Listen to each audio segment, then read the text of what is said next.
Shalom wa baraka, mispaka, peace and blessings, family. In this video, I'm just gonna debunk something that a lot of Israelites believe. They believe that this book of Yashia, chapter 9, verse 6 through 7, is talking about JC. I'm just gonna expound more on who it's really talking about.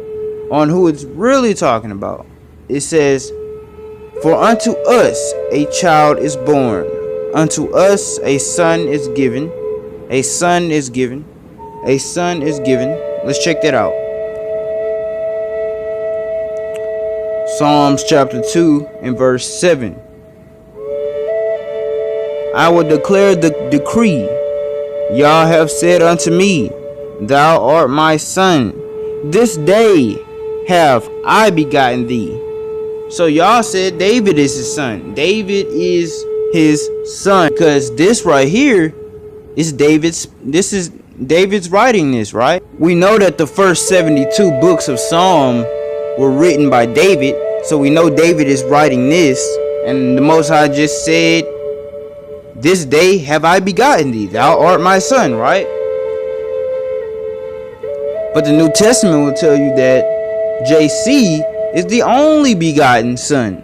And even if you read Exodus 4 and 22, it tells you, "Israel is my son." Yah is saying, "Israel is my son, even my firstborn." So the New Testament got to be lying when it says JC is the only begotten son of the Most High, because Exodus 4 and 22 and Psalm 2 and 7 clearly states that the Most High has other sons, right? That's clearly obvious. So it says, "For unto us a child is born, unto us a son is given, and the government shall be upon his shoulder." So government, in this sense, that's talking about a king, a kinglyship, royalty, right? Royalty, sitting upon the throne, being prince, being king, right? The government shall be upon his shoulder. Ezekiel chapter 34 verse 24. "And I, Yah, will be their Elohim, and my servant David, a prince among them. I, Yah, have spoken it." So if he's a prince, you know that's a form of government, right?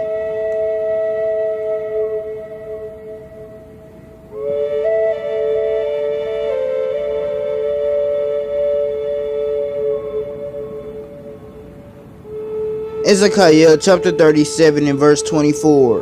"And David my servant shall be king over them, and they all shall have one shepherd, and they shall also walk in my judgments and observe my statutes and do them." So David's going to be king in the latter days. We know this. There's also a lot more scriptures that explain this.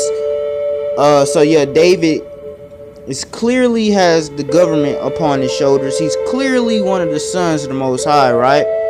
So yeah, let's go back to it. "For unto us a child is born, and unto us a son is given, and the government shall be upon his shoulder, and his name shall be called Wonderful Counselor, the Mighty God." Ooh, it looks like we hit something that might just mean that this person is talking about a God that was born unto us, a God that was born unto us. But look, you got to understand that when Hebrew was translated into English, so many meanings were lost. Understand that this book is sealed.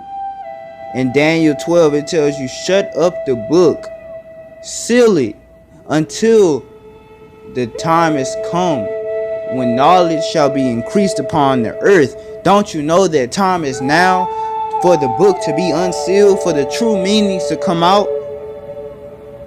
It says, "He shall be called the Mighty God."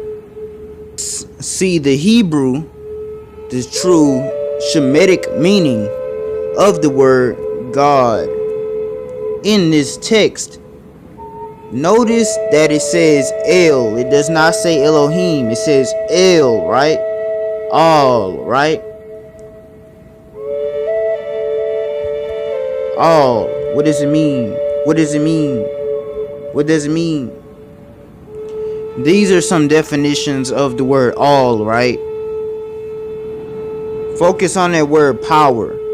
Focus on that word power, right? Just because it says he shall be called the mighty God does not mean he should be called Yah. Does not mean he shall be called the creator. Does not mean he shall be a literal God. When you stumble across the Hebrew word all or el, that just means mighty one, strong, hero, right? A hero. For some of the definitions, you see they try to put the creator in there, right? But then when you read the entry itself, it doesn't have the creator's name in there. It just says strong, mighty, mighty person, or a hero, right? So a person, a mighty one. Now here's the catcher. It says the everlasting Father, the everlasting Father. Now again, these English translated versions have a lot of confusion because meanings are lost and this book is sealed. Now it's time to unseal it. Now when we look at the Hebrew for the word Father in this sense, this is what we get. We get Ab, right? So they said it's literal and they said it's figurative. It can't be both literal and figurative. Then they say it's a chief, right? Then they said it means chief. Now, first they say, first definition is father of an individual. Then they say of God as father of his people. So you see they give a lot of hijacked definitions.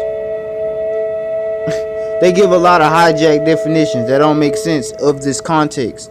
But pay attention to this one. This is the highlighted one. Ancestor of people, grandfather, forefathers, right? Understand that. Ancestor, ruler or chief.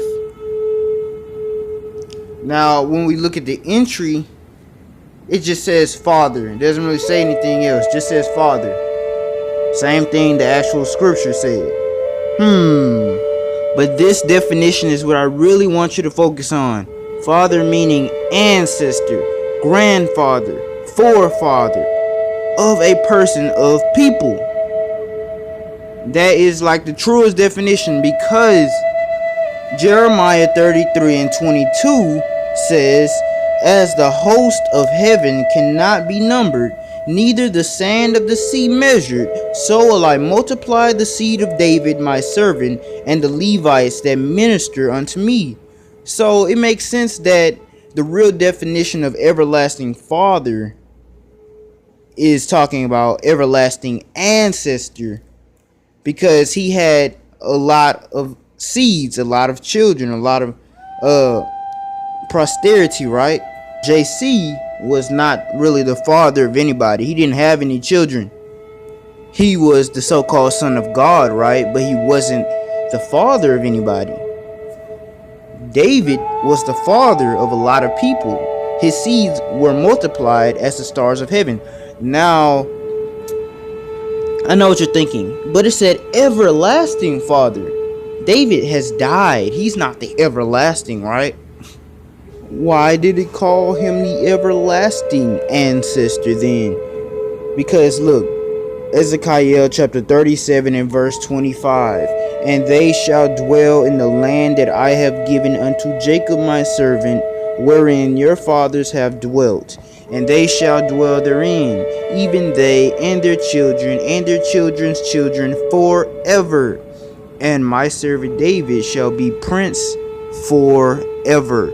So forever is the same thing as everlasting, right? It's the same word, same meaning. They're synonyms. Everlasting, forever, same thing, right? So we went into Strong's. We looked up the Hebrew for the word father, and it gave us ancestor, right? We went to Jeremiah chapter 33 and 22, and it said the Most High will increase the seed of David as the stars of heaven, right? So he's an ancestor of many people. And he's everlasting, because it says David will be the prince forever.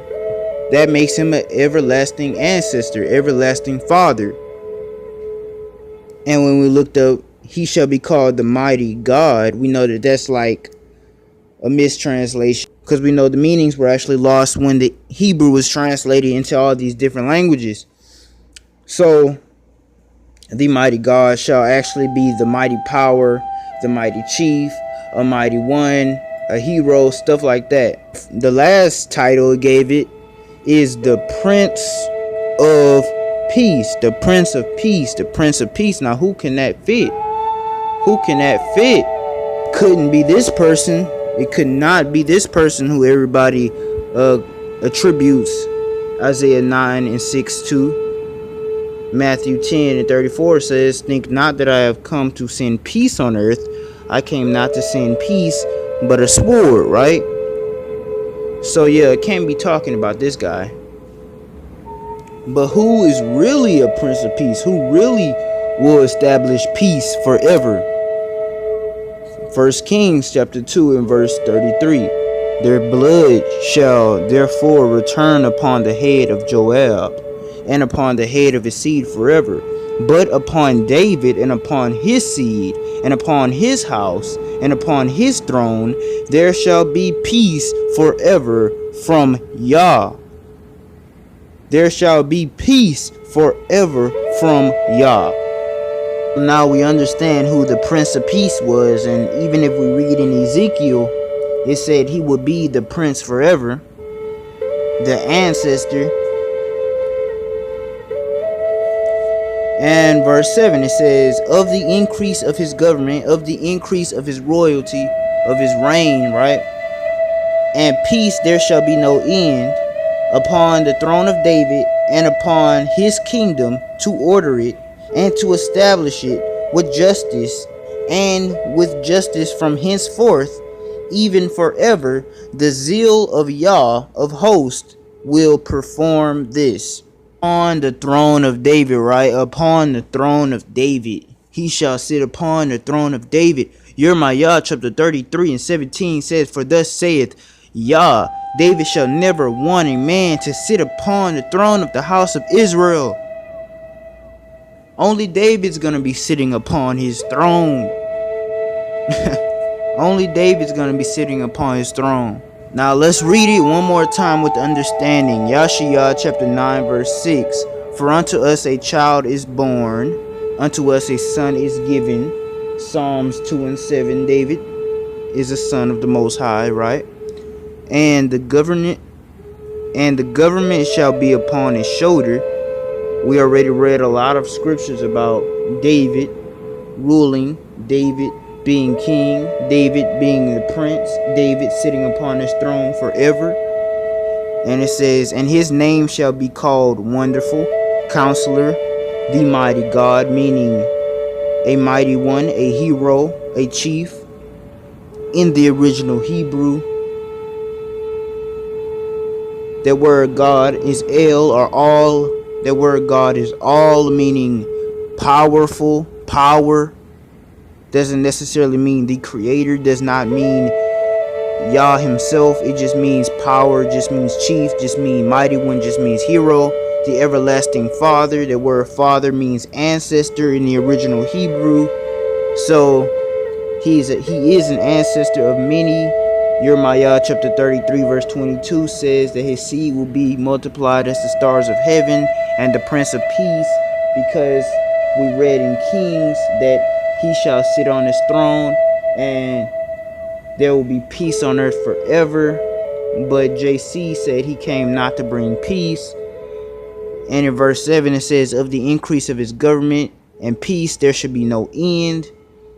We already read that there will be no end to his reign, right? And upon the throne of David, we already read in Jeremiah 33 and 17 that David should never want a man to sit upon his throne. And upon his kingdom to order it and to establish it with judgment and with justice from henceforth even forever, right? The zeal of Yah of hosts will perform this.